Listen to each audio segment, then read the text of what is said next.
I put that in there by mistake. Yeah, no, we've all got down the street. Two of them, I'm not going to go through a lot of detail to the next two buildings. That's McMorran's house.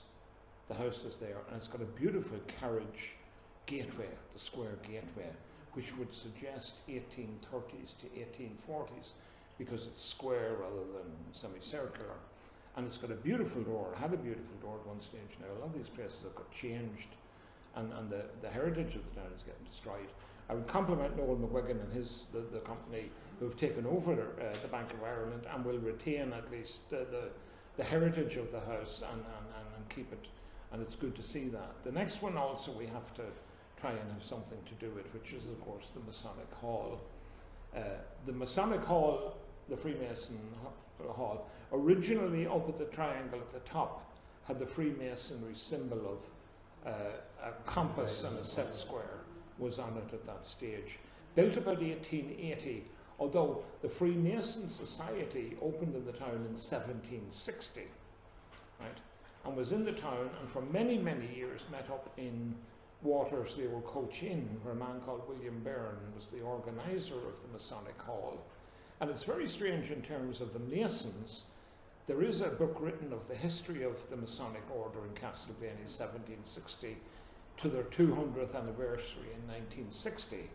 Now, a lot of it is to do with their rituals, and the strange ritual when one of them died, and went with the hearse, with the coffin up to the graveyard, and when the coffin was put in the grave, they'd walk around the grave 3 times. I don't know anything about Masonic rituals, and I know nothing either about the Knights of Columbanus either. I am not a member of any secret society other than the GA. And the Masonic, and all the rituals are in it, and all the different days that they celebrate it. But at the back of it was a list of all the men who had joined it, and of course they're all men. A lot of Catholics in the town joined it from 1760 to about 1860 for the first 100 years. It was more like a chamber of commerce rather than anything particularly political or religious. And you know from their surnames they were Catholics. And then, of course, the Pope gave the issue that the Masonic Lodge was out, Catholics weren't allowed to join the Masons. And so from 1860 onwards to 1960, there were no Catholics joined it after that. They're still meeting, don't they, on a regular basis. We can't ask them about their secret society.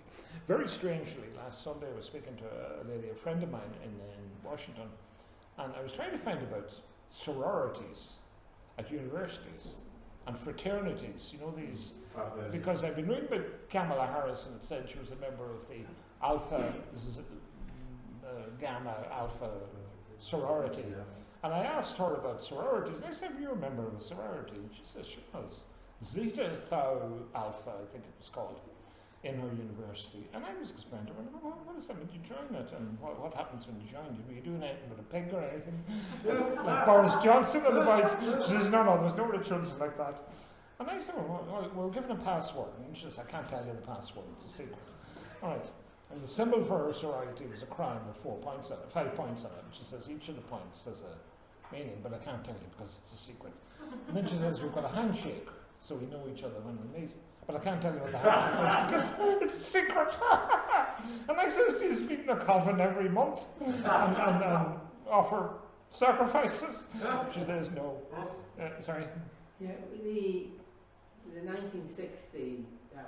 Well, from 1860 to 1960, well, yeah. With no Catholics. It's 1960, was that the demise of the Masons in the town? They stopped in 1960 because it was the 200th anniversary. Right. And it was just a book was published to celebrate it.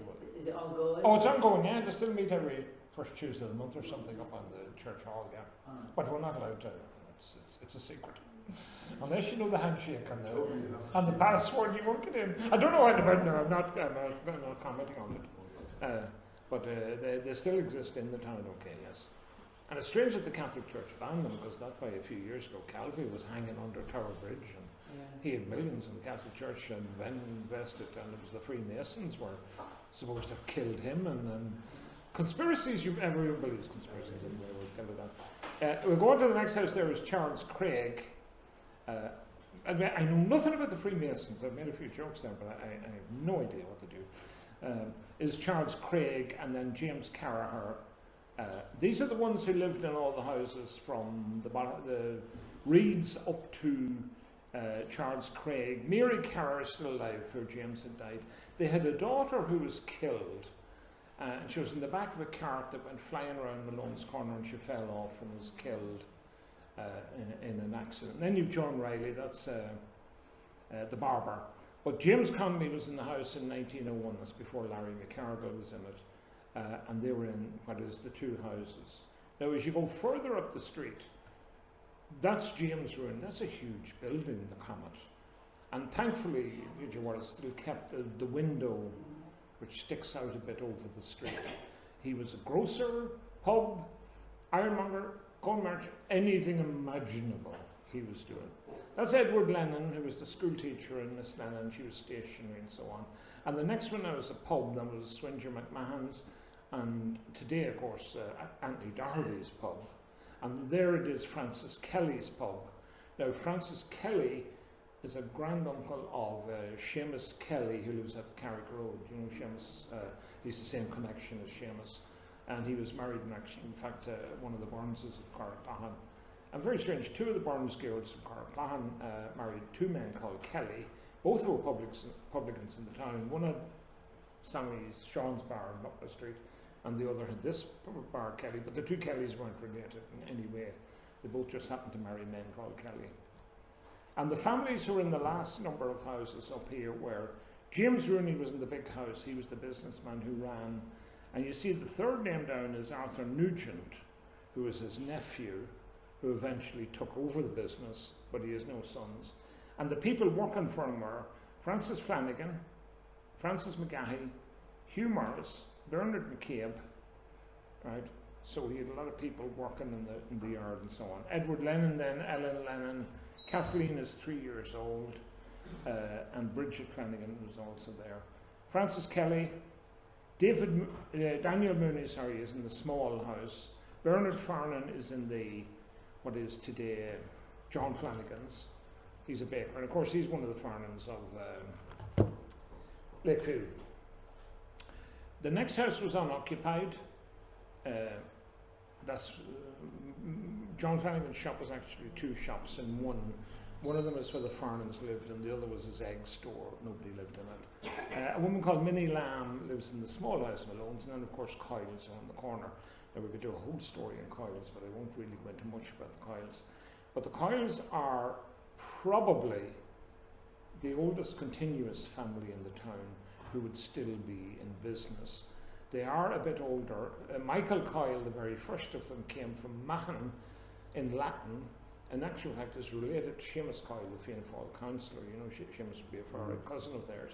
And he came from Monaghan. His father's headstone is in Latin graveyard. He put one up to his father. And he came here in 1824 and bought Malone's Corner, as we call it, or it's the corner pharmacy, from a man called Keenan, who owned it before him.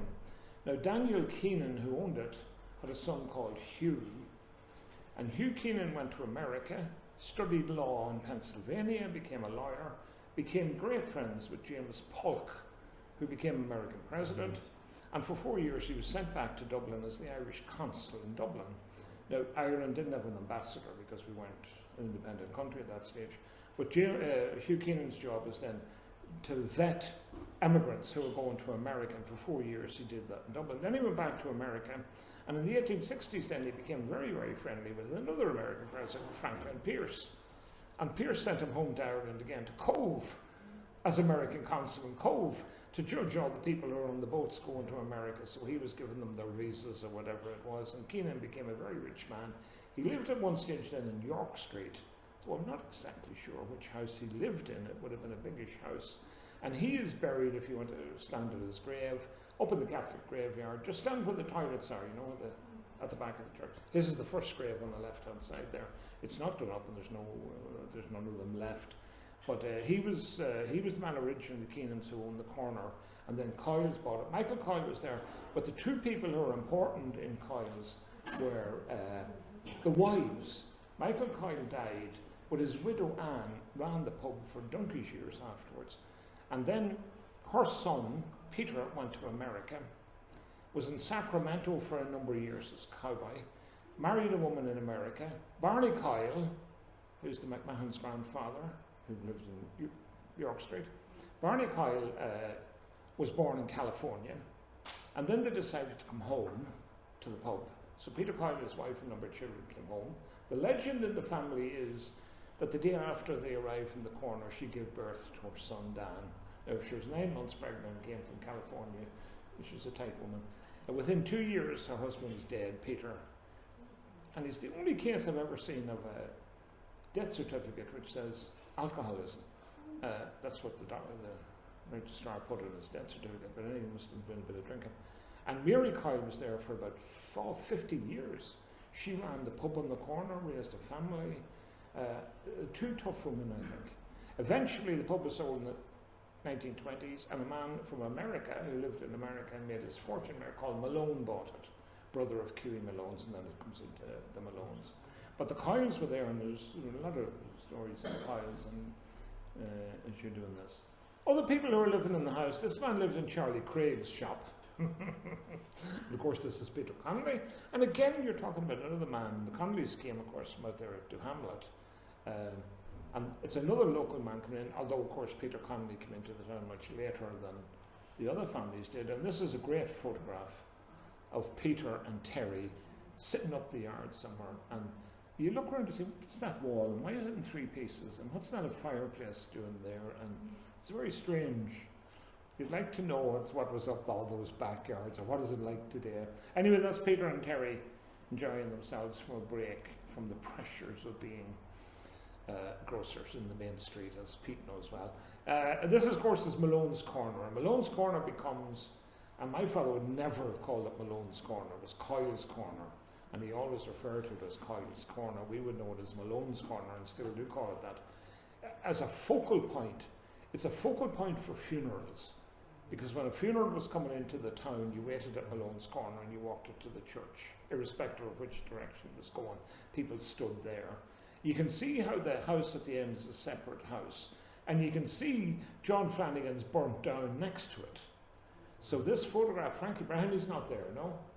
Frankie remembers that house being burnt down sometime in the mid-1950s. He remembers his father running across from where they lived at the post office and taking out Eddie Waters' televisions and radios and getting them out onto the street before they'd all burn. Maybe Eddie wanted them burned, I don't know. Anyway, that's when it was burnt down, before John Flanagan rebuilt the whole thing.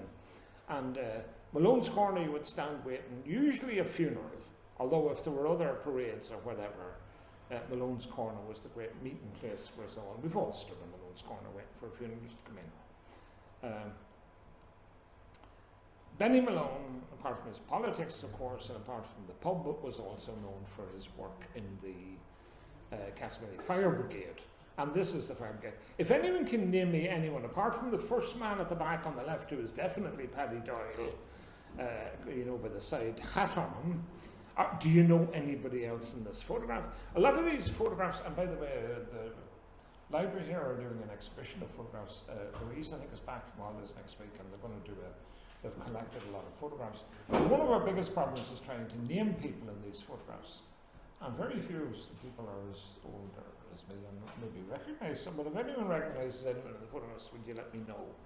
Now, we've gone a wee bit quicker down that side of the street, and I'm just heading here for, you all want to get away for your lunches 5 too.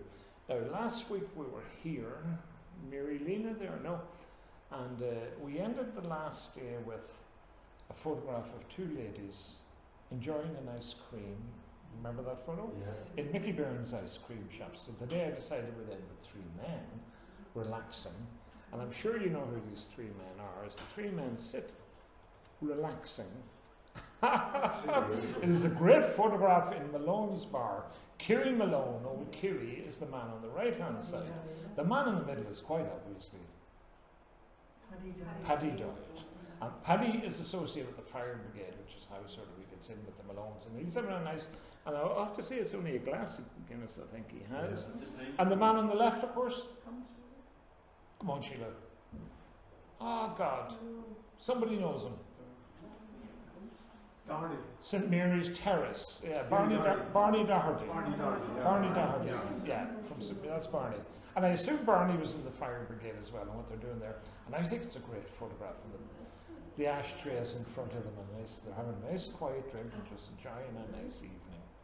And it sort of reminds you a little bit of the Louis Armstrong song, and I say to myself, what a wonderful world. Anyway, what was on the lyric, Michael, at the time? I don't know, I just can't quite read it. I was going to get it because that would then be able to give us the date. We could check the paper to see when that film was on, and we know exactly what date. It also says he's an agent for the Castleblayney Bacon Company.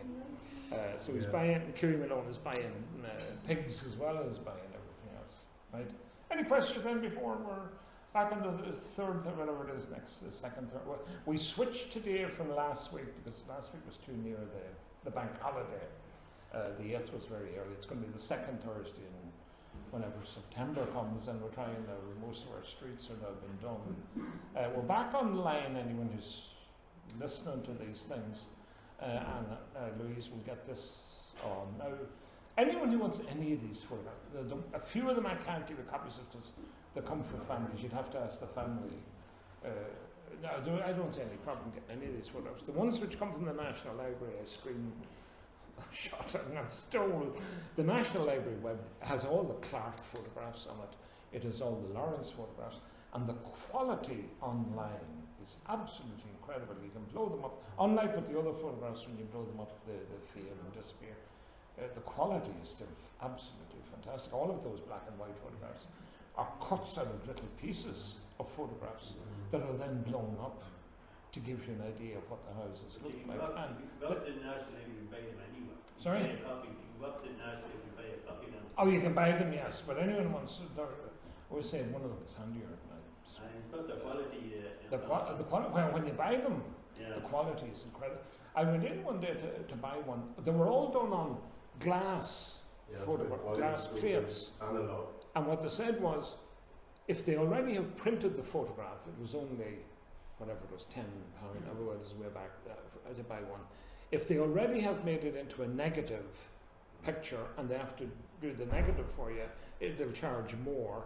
But if they have to take out the glass plates and do your photograph from a glass plate, it'll cost you a couple of hundred, maybe more.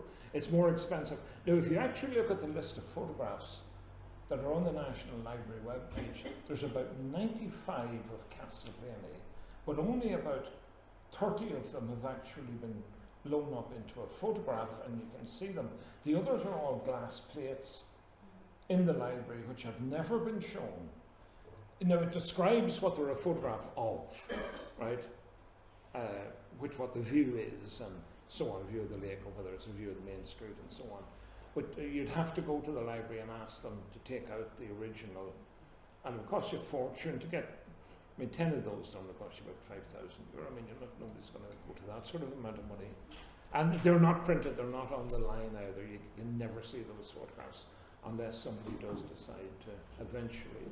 Now, all of the Clark, to anyone who's interested in doing anything on the Clark photographs, Dr. Clark, those photographs come from a very, very short space of time, about 1905, 1906, and his mother was dying, and she was in a sanitarium in Dunleary in Dublin. And some of the photographs he'd taken are of Dunleary Pier, and people at the seaside, and the Punch and Judy show one, if you know that photograph in his collection, it was all taken at Dunleary.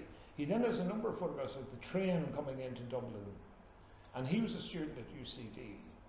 So he's got photographs of Earlsford Terrace and Merrion Square and the National, which are all within that UCD area or Stephen's Green, and he's the one of the Shelburne Hotel and Trinity College and so on. And then he's the photographs of the railway station here, and a couple of photographs of York Street, including the one with the wee girls going to school, which is now the mural in York Street. And then he's got a photograph of people getting on the train. And then he's got a photograph in Bundoran, where they went on their holidays. He took photographs in Bundoran, but they're all taken within, I'd say, maybe a month of each other. Now, he still did take photographs afterwards, but not to the same extent. So it's very much a short space of time, because he was going on his holidays. Now, after that, then I think he went to Lurgan or Lisbon, or wherever he got a job. He qualified as a doctor, and he stopped taking the big photographs. But they're fabulous photographs as well. They're as good a collection as any town would have. And as I say, Lawrence, for some reason, have no photographs of Monaghan town. Very few of Carrick or Ballybay or Clones. But for some reason, over 100, up at 100 of Castleblayney alone, the lake and all that. I think because the Duke of Connaught was here at the time, he may have been doing it for that reason, that he stayed here for a few days and went to a lot of trouble in Castleblayney. He was up on the top of the market house taking photographs, and he was, he made an effort to take photographs when he was in the town. Right, we will see you all next month. Thank you for coming.